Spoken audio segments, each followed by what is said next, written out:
This is The Speaking Show. I'm David Newman, and you're tuned in to the #1 podcast for speakers, consultants, and experts who want to speak more profitably.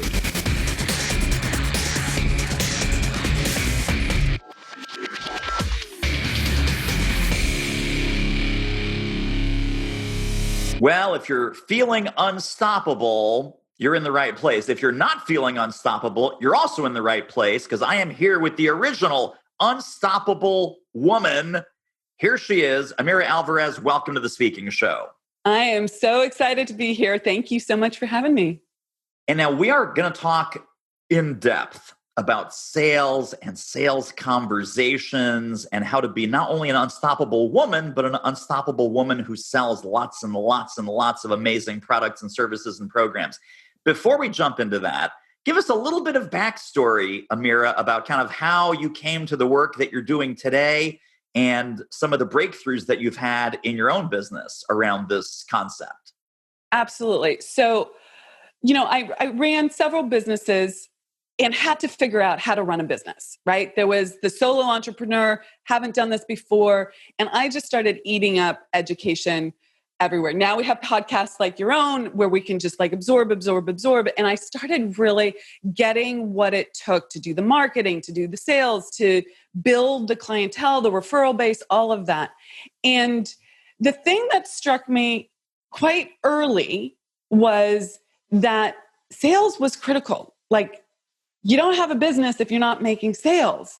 And yet I found myself getting bogged down with in the weeds of the business development side, the next marketing strategy, building team, whatever it was. I was the classic perfectionist, wanted to dot the I's, cross the T's. And, that's important to have a certain level of excellence, but it wasn't moving the needle enough in my business. And I'd done fairly well building it year over year, sometimes doubling, sometimes tripling, which was very exciting, but they were small numbers that were doubling. 30 to 90 is a nice triple, but I hadn't crossed the six-figure mark yet. And then that next year, I crossed the six-figure mark, and that felt great. I cannot tell you how great that felt as a solo independent entrepreneur. I was like, I did that. Different businesses have different price points and revenue streams, but for me, that was a big jump. And I had this breakthrough moment, though, when I realized I couldn't work any harder. And we were just talking about this, right? I was working the 12 to 16-hour days. I was putting everything at it. My toolkit was, quite frankly, throw everything at it. Hustle and grind from the time I woke up till the time I went to sleep. There would be a few anxiety moments in between where I had to crawl under the covers, and then I was right back at it, And you were, just to be clear, you were selling coaching services, group programs, private coaching, that kind of thing. Exactly. I had a great service offering. I started off with private one-on-one coaching, and then I built from there. And the way I've done coaching has changed over the years, but it was fundamentally, I changed my business because people were asking me, how did I build that past business? Right. And so I ended up spending a lot of great pro bono time that I really enjoyed, helping people what if you did this and look at this and try this and go like this and I did this. And what I found was some people would run with it and some people wouldn't. And that there wasn't enough personal investment, quite frankly, in the advice that I was giving to them. So I thought, okay, well, what if I made this the business? They had some skin in the game. They paid me for it. And I did start getting better results with my clients after that fact. But at that stage, I was making 138. Solid income, not shabby, but I had big dreams. I realized I still wanted more. Let me clarify that, because it wasn't just from I want more, right? The kind of money grubbing, I don't know what to call that, but it wasn't that. It was I still didn't have freedom. I still didn't feel emotionally free, personally free. I didn't have control over my time. I always felt like the house of cards was going to fall down at any moment. The cash flow was not consistent. So what I was really looking for, and I put a monetary number to it, but what I was really looking for was a level of stability with the consistent cash flow. And I think you would agree that comes from great marketing and great sales. And you can have great marketing, but if you don't know how to do sales, you won't make sales. Okay. So you need both. And that year, with the help of a fantastic mentor who helped me change how I was thinking about everything, including sales, I went from 138 to 700K. I 5 times my income that year. Not too I'll shabby. raise my, yeah, thank you. Appreciate that. Let's talk about that sales piece, because there's a ton of sales training. I'm sure folks listening, you've read all the sales training books, you've hired a sales coach. It's not about lack of knowledge. Mm-mm. It's about being flat out terrified or repelled. I was like, oh, wait a minute. I have to talk to somebody and I have to ask them for money to have them pay me for what I do. Ew, that's a sales conversation. I don't want to have those. I want people to just walk up to me, write a big juicy check, hand it over and say, thank you. When can we begin? So what is so terrifying? What is so repulsive? What is so yucky about the way that most people look at sales, the way that your clients have some sales reluctance, the way my clients have some sales reluctance? I mean, it's a real emotional trigger for some people that they think they want sales training. Like, Amira, what's the script? What's the template? And then you give them the script, you give them the template, you even give them a little bit of mindset, and they don't do it because of this fear or reluctance or holding themselves back or thinking that it's something that's yucky or dirty or evil. Unpack the whole sales psychology and how you teach it to your clients. Absolutely. This is one of the biggest things that's going to move the needle in your business. If you can get this and you can really get it, not just on an intellectual level, this is important, guys, not just on an intellectual level when you're nodding your head and going, oh yeah, that makes sense, but you're actually living and breathing it, which requires you to break through that terror barrier, that place where you are in absolute fear and you want to go running in the other direction, and put it to the test over and over and over again until you realize the truth of this. So the truth is, sales is service, and you think you're taking something from someone. And fundamentally, that is a back-asswards way of thinking about your business. Are you not in business to solve a problem for someone? Is business not fundamentally service? Like, David, you have a huge problem. Something's falling apart for you. If you don't get it solved, everything's going to crash and burn. Not just are you going to lose money, but your relationships are going to fall apart. Your health is going to suffer, all of this stuff. If I can solve that problem for you, which I know I can, so there's a belief issue there, okay? That's a big part of this.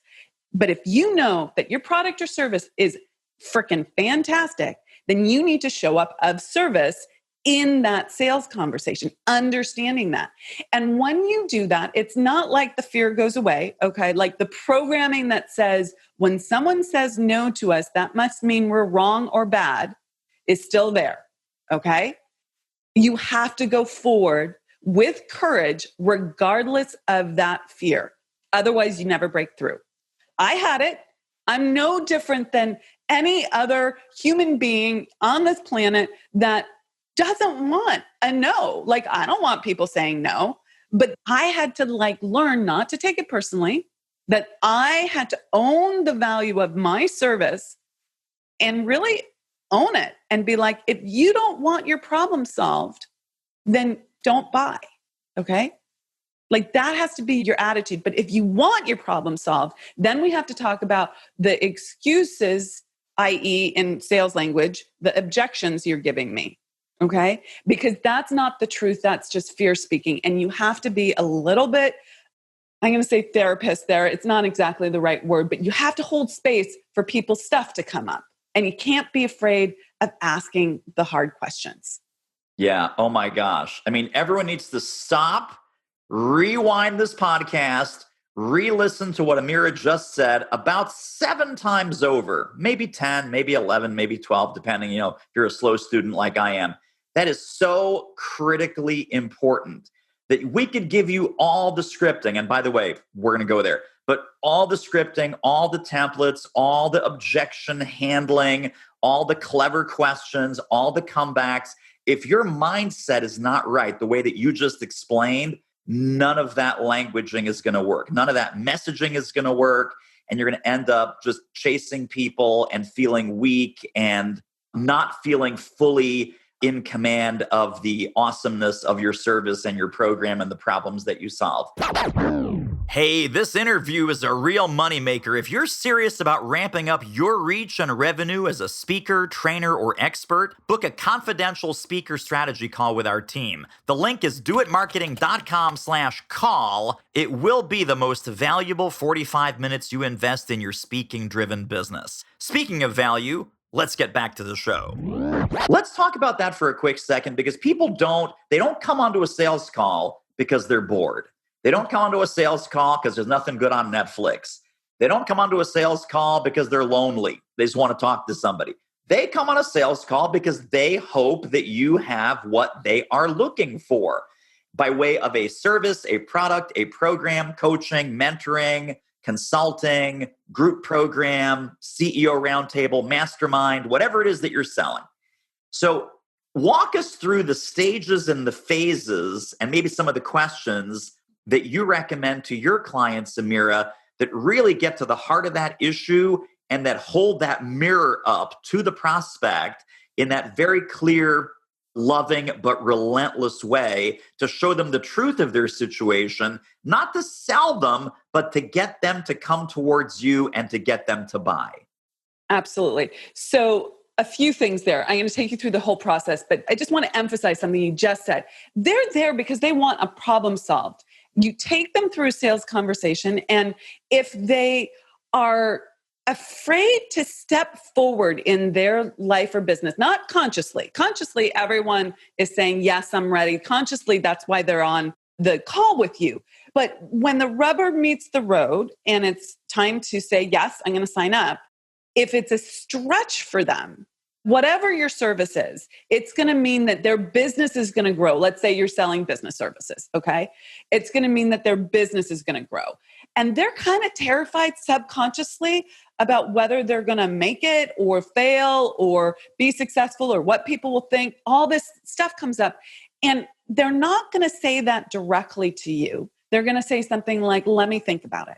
Or I need to talk to my partner, whether that's a business partner or a life partner. Or, I'm going to do this in 3 months.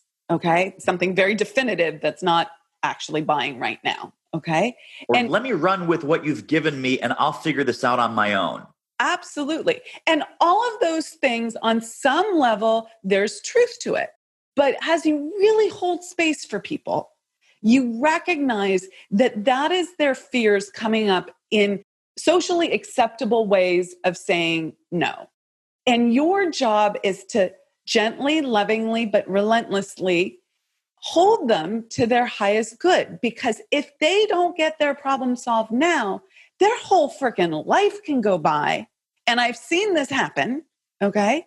And nothing changes, and they wonder why they're not getting ahead, and they're wondering why they can't send their kids to college, and any number of whatever their goals are, okay? So it's really important. Okay, shall I start going through the questions? Let's hit it. That'd be great. Okay. I'm going to do this super high level, but people can either reach out to me or fill in the blanks on your own, okay? So the first question that you have to ask is, what does the person want? So often I see people assume that they know what the other person wants. And this is such a mistake. You might be absolutely 100% correct. Bravo to you. You know your ideal client. But unless you ask that person and have them put it in their own words, they will not feel listened to. They will not feel heard. And it's such a paucity in this world. We're at deficit. We're all like on social media. We're doing all this stuff. If you just listen to someone, you ask good questions and you listen to someone, you build such credibility with them. Okay. It also helps you know whether you can help them, because you don't want to sell something to someone you can't help. It's a clarifying question. Lots of people cannot articulate what they want. And so you might have to ask several questions there to get at it.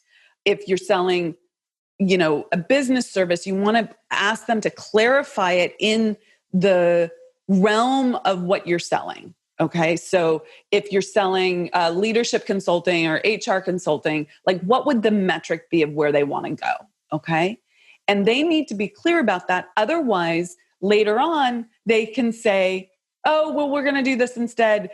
But that doesn't solve their problem. Okay. You're asking them that, and then you're asking them what that would mean to them if they're successful. Okay. And it's a different conversation if you're talking to someone in a corporate setting and selling to corporate. Like you have to speak to them both as an individual, what it would mean to them, but also to the division, to the organization. So you're working on multiple levels there. Okay. And then the flip question, what happens if you don't get that? Okay. Like what happens if you just continue as is and nothing changes? Because here's the thing, David, we as humans are so great at building this rosy picture and also building a doom and gloom picture. But when we don't want to move forward, we say everything's good enough. And then someone's whole freaking life can go by. And then they're regretting 15 years later, 20 years later, that they hadn't made those decisions, and it becomes much harder to move forward. So you have to help people. And I want to emphasize this. You're helping people by asking that tough question. Okay? Because if they don't see it, and it's not emotionally impactful to them, they won't do what it takes to change. Now, you are also listening to make sure that they have urgency. Okay? That's the key ingredient to a successful sales conversation. I can flip back my hair and think I'm as fabulous as I am, but if I can't help the person I'm talking to get to urgency, they will not buy. They have to want it badly enough. And to want it badly enough, you have to hold the desire, the go-to, but also the pain of what happens if they don't get that. So the far, urgency questions, I'm channeling our listeners, and this is so fantastic. The urgency questions sound something like, why have you decided that now is the time to fix this? Or what brought you to this call to want to explore this situation now? I love those questions. Those are great questions. But also when I'm taking people through what happens if you don't succeed in this? And they start playing out the negative scenario, they start imagining it. I can hear in their voice, so you have to learn how to listen. Okay, it's a big part of this. In their voice, that where I've gotten to that's the emotional place for them.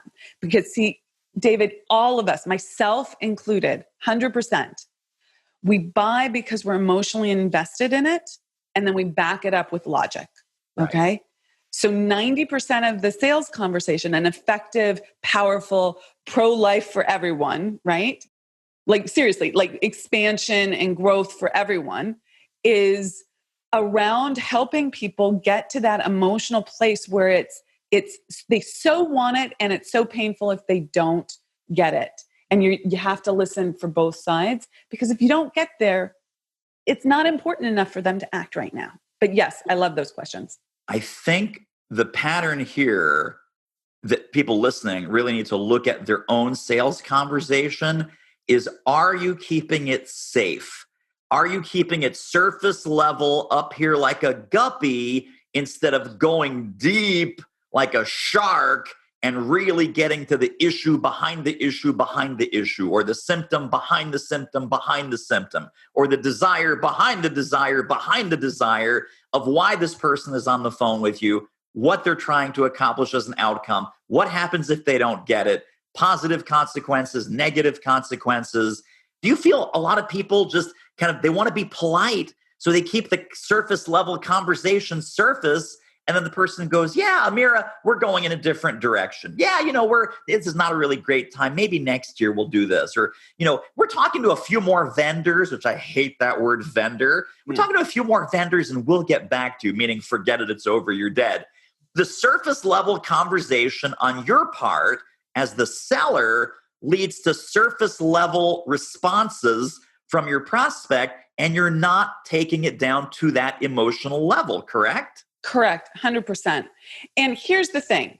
If you're unwilling to go beneath the surface, to dig a little bit and hold space for people's stuff, because their stuff comes out, okay? So let me explain what that means. So I say to you, David, so Like, what's keeping you from actually doing that? Like, that's a little bit of an edgy question. Like, you've told me, well, the thing that's getting in my way is X, Y, and Z. And then I ask you, so David, what's actually keeping you from doing that? Like, I'm pushing you a little bit. I'm not being nice and polite. Okay, well, I understand that. And then you have to answer that question. And then we go a little deeper, and then we go a little deeper. That is 100% of service. Like that, the clarity the person gets is huge.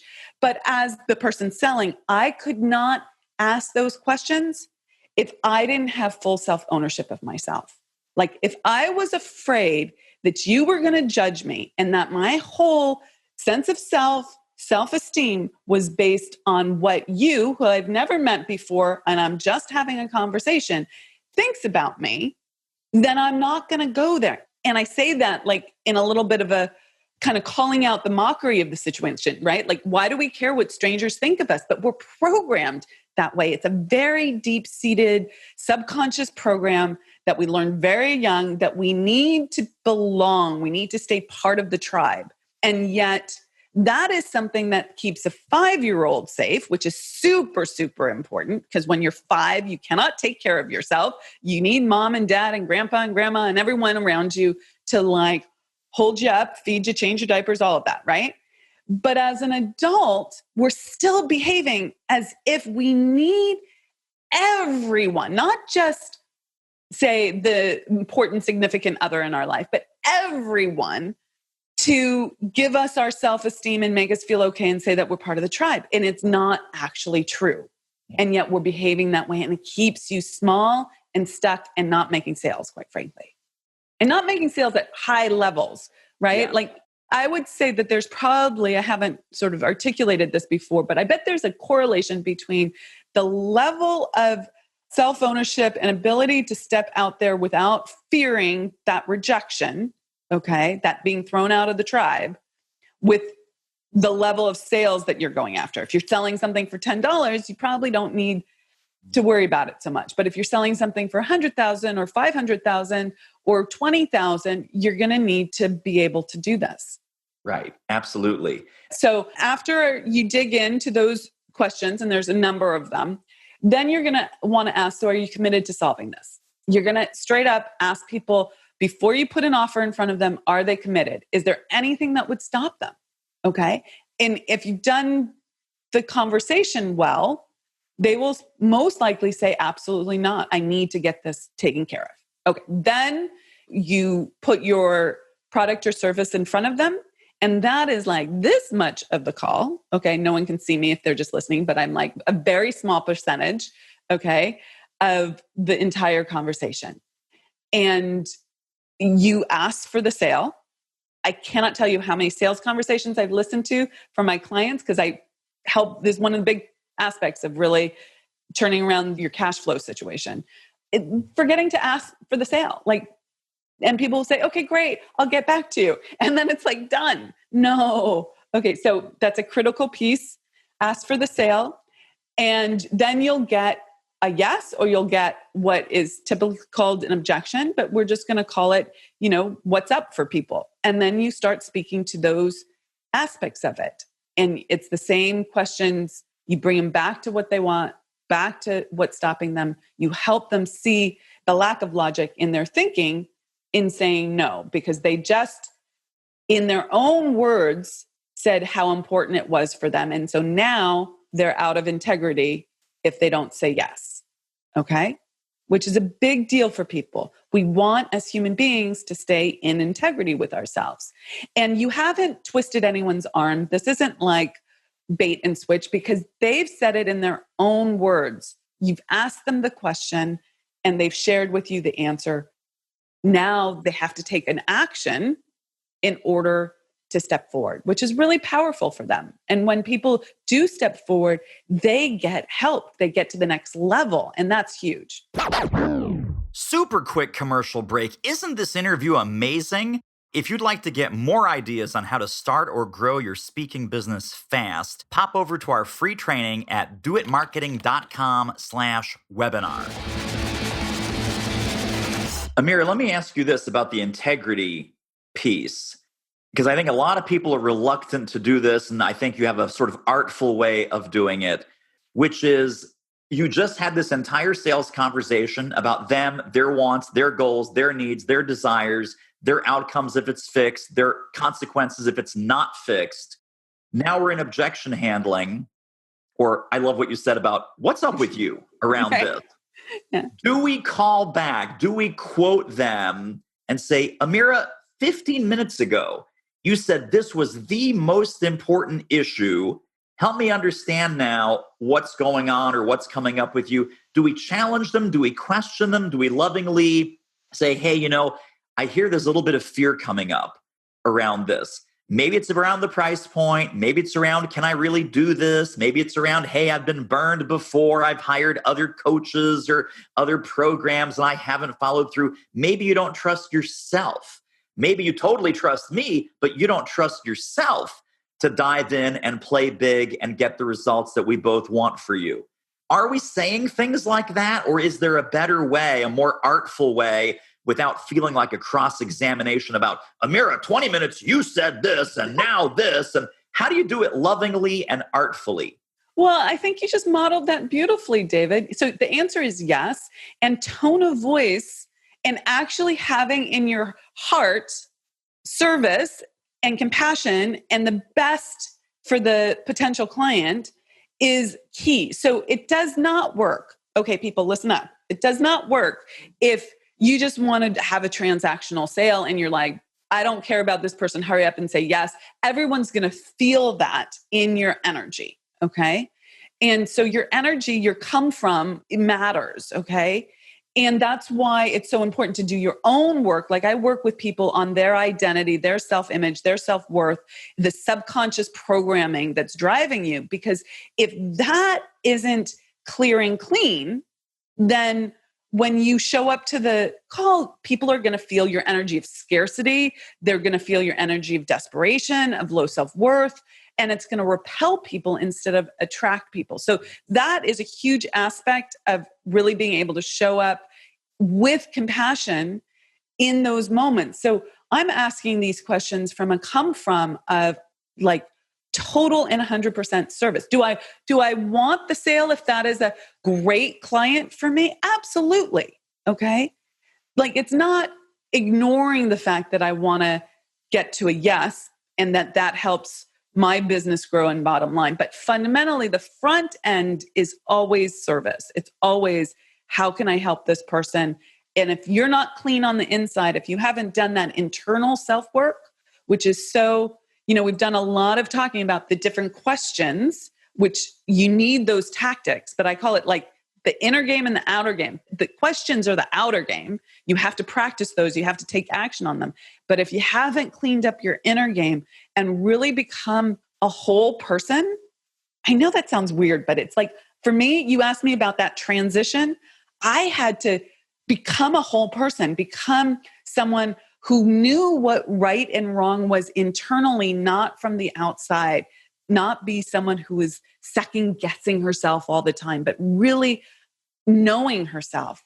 Would you agree with that, David? I mean, 1,000%, 1,000%. In fact, I would go so far as if your come from is right and your mindset is right and you're owning your value, you can screw up the sales conversation a dozen different ways and people will still buy from you, not because of what you said, but because of the way that they feel in interacting with you. Who you're being. Yeah.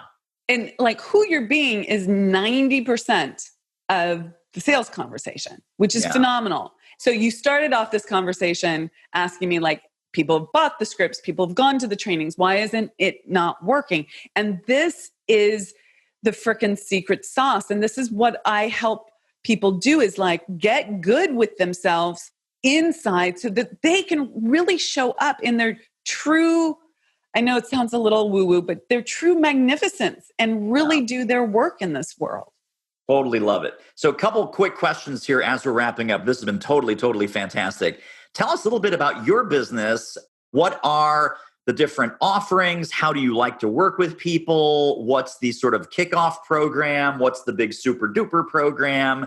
give us kind of the business model, kind of the inside, behind the scenes, secret workings of the unstoppable woman empire. I love that. Thank you for asking that question. Not many people do. And I think it's really helpful for other people listening in to get ideas in terms of business models, because there's so many different ways of doing this.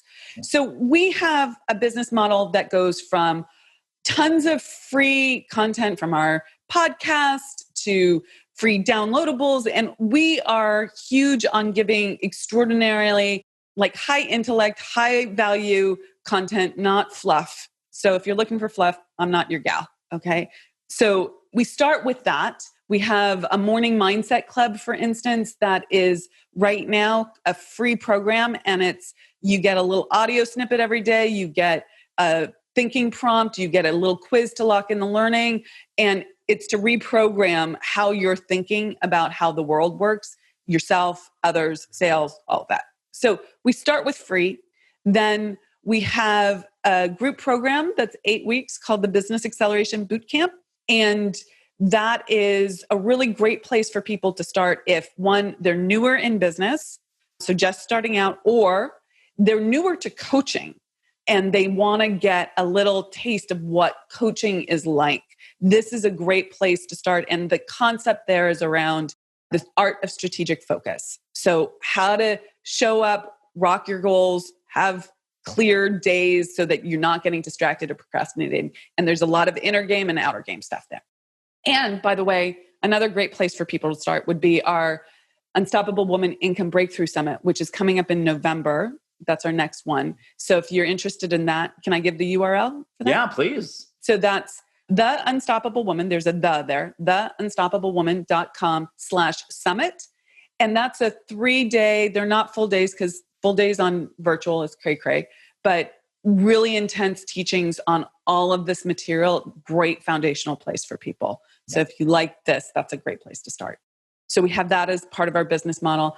And then we do private coaching, which is VIP days, which is a 2-month program, starts with a deep dive. This is where we really go into those blind spots. What's keeping you from that full self-ownership, that clear identity, holding your value. And we map that to fleshing out your business plan, okay? Your strategy around that. Super, super important to have that intersection between those two. People make huge progress. It's a 2-month coaching program from there. And then the next level is private coaching for a year. And I have clients who do that year over year because they're having great success. They're going, had people go from 188 to 1.2 million. Like, it's pretty awesome. And then a new product offering that I think you'll think is interesting. I don't know why I say that, but I think you will, is called our immersion program.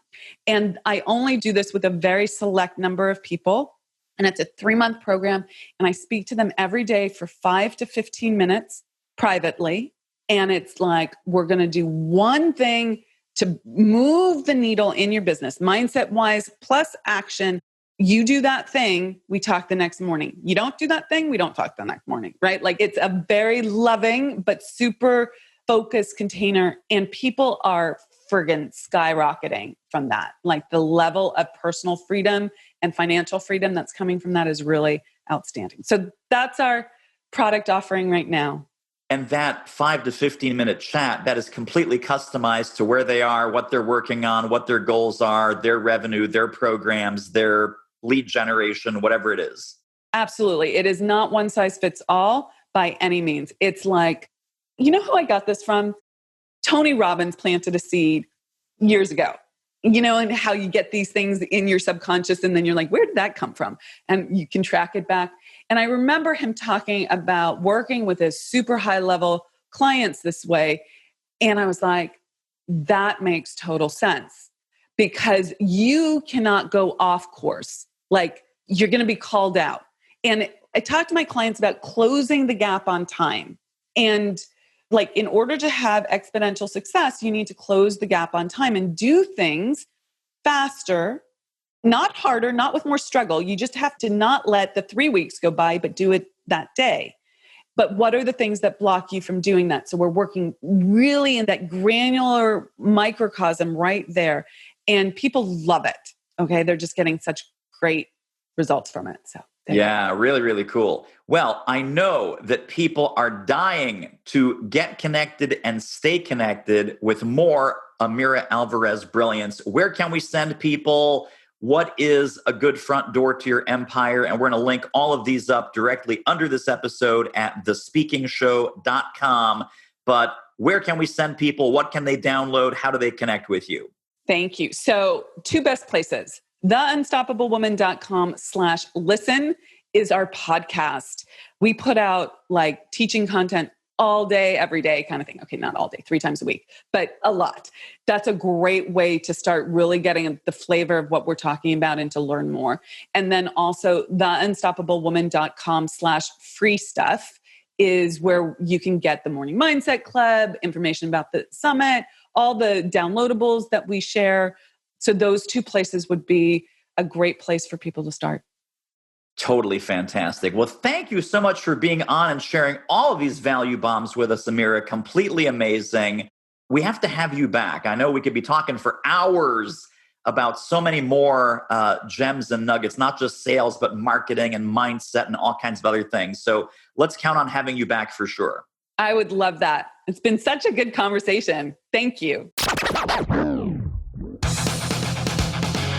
Well, that wraps up another episode of The Speaking Show. Hey, tell you what, if you like us, rate us and review us on iTunes. Subscribe. Tell a friend. Go grab the notes and downloads and extras at thespeakingshow.com. See you next time.